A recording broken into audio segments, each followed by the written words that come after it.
السلام عليكم. غنشارك معكم اليوم كيكه من الكيكات اللي كيعجبوني بزاف. كيكه كتجي رائعه لا شكلا ولا حتى في المذاق ديالها، كتجي بنينه.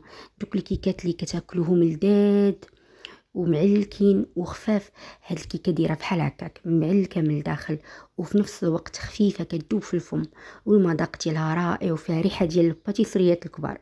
المهم خليكم معايا باش تشوفوا المقادير وطريقه التحضير.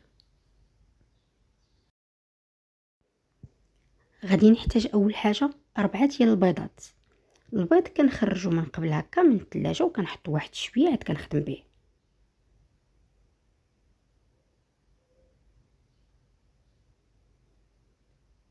غنزيد ربع معلقه صغيره ديال الملحه، واحد المعلقه ديال نكهات الفاني، اولا ديروا 2 أو 3 طلاشيات ديال سكر الفاني. غنزيد 200 غرام تاع سكر سنيده، وغنخلط هادشي واحد شويه بالباتور. ما غاديش نطلع البيض مع السكر، غادي غير نخلطو حتى شي شويه كيتخلط وتيتفتح له اللون ديالو شي شويه، يعني ما كاملاش دقيقه، غير كيتخلط لكم صافي كتحبسوا التطراب. لاحظتوا معايا راه ما طلعتوش وانما غير خلطتو مع السكر مزيان. غنزيد كاس الا ربع من الحليب، وعندي علبه ياغورت اللي كيكون فيه هكا المكسرات اللي معروف. كاينين ماركات كتار، انا هاد الماركه اللي كانت عندي خدمت بها.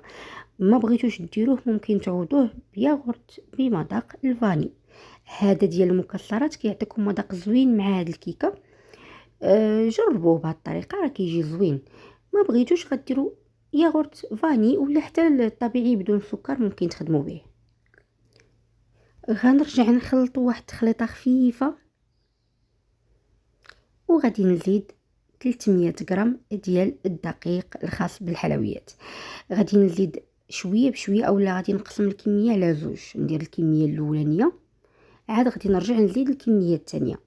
غادي نزيد 7 غرام من الخميره الكيماويه اللي هي خماره وحده فقط، وعندي 5 طلاشيات ديال الكاكاو. بالنسبه لهذا الكاكاو راه معروف وكيتباع فين ما مشيتو غتلقاوه. 5 طلاشيات اللي هي باكيه راه كتلقاو فيها 5 ديال الطلاشيات. وكاينين ماركات كثيره ديال الطلاشيات، بالنسبه ليا هذا صافا المذاق ديالو راه زوين، يعني تقدروا تخدموا به كيعطي مذاق زوين للكيكه. الا حسيتو به بعض المرات كنلقاو الطلاشيات فيهم داك الكاكاو مكور من الداخل، غربلوه. لا هو لا الدقيق، انا الدقيق راه كنغربلو من قبل. بالنسبه لهاد الطلاشيات هاد المره عندي ما فيهمش حتى شي، يعني ما مكورش. هذا علاش درتو مباشره، ولكن الا شكيتو فيه تقدروا تغربلوه عاد تزيدوه. كنخلط هاد النواشف. في الاول كنخلط واحد شويه قبل ما كنخدم الباتور، لانه كيكون داك الدقيق من الفوق. الا خدمنا الباتور مباشره كلشي غيطير. كتحاولوا ديروا واحد التحريكه خفيفه عاد كتخدموا الباتور. غير تيبان لكم ديك الكميه ديال الدقيق الاولانيه دخلات، غادي نزيد ما تبقى ديال الدقيق. راه بالضبط كتدخل 300 غرام ديال الدقيق. نرجع نحركو هكا شويه عاد نخدم الباتور. ما كنكثرش التحراك او ما كنكثرش التخلاط، راه غير تتبان لكم الحاجه تخلطت صافي كنوقف في التطراب. ما كنبالغوش في التطراب، خصوصا الوقيته اللي كنبداو كنزيدو الدقيق. ما كنبالغوش في التطراب، يعني غير تيبان لكم الخليط راه تخلط مزيان صافي كتوقفوا الباتور باش ما تعطيكمش في الاخير نتيجه عكسيه. صافي هنايا راه تقريبا راه تخلط مزيان. دابا غنحيد الباتور وغادي نخدم غير هكا بشي سباتولا ولا بشي حاجه. غادي نزيد 175 غرام ديال الزبده مذوبه وتكون بارده ما تكونش سخونه، يعني مذوبه ونحطها على جنب واحد شويه. بالنسبه للزبده ممكن تخدموا بزبده حيوانيه، كما ممكن تخدموا بزبده ديال البواطات، ماشي المارغرين ديال التوريق، وانما اما زبده ديال البواطات اللي هي نباتيه ولا الحيوانيه. لكن اكيد الحيوانيه كتعطي مذاق ألذ من طبيعه الحال. وحتى ديال البواطات ماشي اي بواطه نقدروا نخدموا بها، كاين شي بواطات كيكون فيهم مذاق ما زوينش. غادي نزيد هاد الزبده بالتدريج، كنزيد الكميه الاولى وكنخلط هكا بشويه حتى كتدخل ليا الكميه الاولى في الخليط ديال الكيك. غنزيد ما تبقى ديال الزبده وكنخلط مزيان حتى هذاك الكيكه كتشرب داك الكميه ديال الزبده كامله، كيولي عندي القوام بهذا الشكل هذا. اخر حاجه غنزيدها هي شويه ديال الكركاع مهرمش. بغيتو ديروه ديروه، ما بغيتوش ديروه ممكن تستغناو عليه. بغيتو ديروا قطع الشوكولاته، لكن شوكولاته نوعيه مزيانه، ممكن بيبي شوكولا حتى هو ممكن. المهم هادشي ديال المكسرات والشوكولا ممكن ديروا اللي يعجبكم. والكيك راني دخلته للثلاجه واحد 10 ديال الدقائق، بين ما كنكون وجدت المول وسخنت الفران. بالنسبه للمول كديروا اي مول بغيتو، كدهنوه بالزبده وترشوه بالدقيق او بالكاكاو. هو غير الكاكاو كيعطيكم واحد اللون غامق من البره ديال الكيك. بغيتو تحافظوا على اللون ديال الكيك كديروا كترشوه بالدقيق. وإلا عندكم مول ما كيلصقش ما تحتاجوش، تقدروا تدهنوه غير بالزبده. انا هنا راني رشيتو بالكاكاو، دهنت بالزبده ورشيتو بالكاكاو. صافي كنكب الخليط ديال الكيك اللي عندي كامل.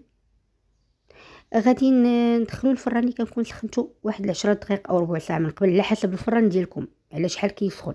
غير كيسخن واحد شويه كندخلو الفران على درجه 175 او اقل، ممكن ما بين 150 175، باش هكا الكيك ديالكم كيطيب على الخاطر. وكنكون شاعله غير من التحت فقط، وكنخليه هو في الوسط، يعني ما كنحطوش مباشره فوق العافيه، كنديرو في الوسط ونخليه يطيب على خاطرو. بالنسبه لهذا الكيك كياخذ تقريبا واحد 45 حتى 50 دقيقه ديال الطياب. يعني مثلا غتوصل 45 دقيقه نقدر نخرجو اولا نحليه الفران ونقلب الوسط بشي عود ولا بشي حاجه من الوسط هكا، نشوف واش غيخرج ليا ناشف ولا لا. ملي كنخرجو كنخليه حتى كيبرد تماما، عاد غادي نقلبو. كنكون موجده السيرو. بالنسبه للسيرو كيعطيكم مذاق رائع الكيكات ديال الشوكولا، كيخليها طريه مده طويله وكيعطيها مذاق زوين. بالنسبه لهذا السيرو راني مصاوباه فيه كاس صغيور ديال الماء، مع كاس الا ربع صغيور ديال سكر سنيده، مع 2 ساشيات تاع سكر الفاني. طيبتهم واحد شويه وكنخليهم في الثلاجه. هذا هو السيرو، يعني كطيبوه بحال السيرو عادي وكتلقيو به الكيكه واحد شويه. يعني القياس ماشي كتغرقوها، وانما غير القياس اللي كتعطيكم واحد الرطوبيه من برا ديال الكيك وكتعطيكم واحد المذاق زوين. والكيك خصو يبقى في الثلاجه مزيان حتى كيتشرب. صاوبت واحد الكاناش باش غادي ندهن هاد الكيكه. درت 150 غرام ديال الكريمه السائله مع 100 غرام ديال شوكولاته غيش نوعيه جيده، شوكولاته سوداء نوعيه جيده. دوبت هذاك الشوكولا مع لاكريم فريش مع الكريمه السائله، وصافي كنحصل على واحد الكاناش كيكون شي شويه خفيف. بغيتوه ثقيل غديروا كميه ديال لاكريم قد كميه ديال الشوكولا. ما عندكمش لاكريم ممكن تذوبوا 100 غرام ديال الشوكولاته السوداء وتخلطوها مع ياغورت طبيعي اولا دانيت شوكولا مثلا، كتحصلوا على بديل الكاناش. وغادي ندهن بها الكيك من الفوق، او غادي ندهن بهذا الكاناش الكيك من الفوق.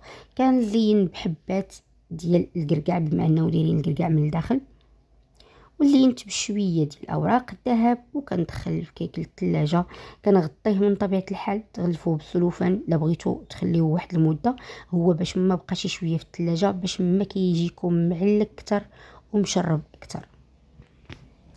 هذا الشكل ديال الكيك من الداخل، هذا هو اللون ديالو. بالنسبه من برا خدا اللون ديال الكاكاو اللي رشيت به المول، داكشي باش اللون ديالو من برا غامق ومن الداخل اللون ديالو شي شويه فاتح.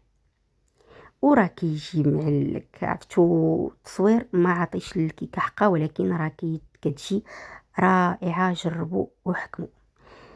كان هذا اقتراحي ديال اليوم، نقول لكم خليتكم على خير، نشوفكم من بعد.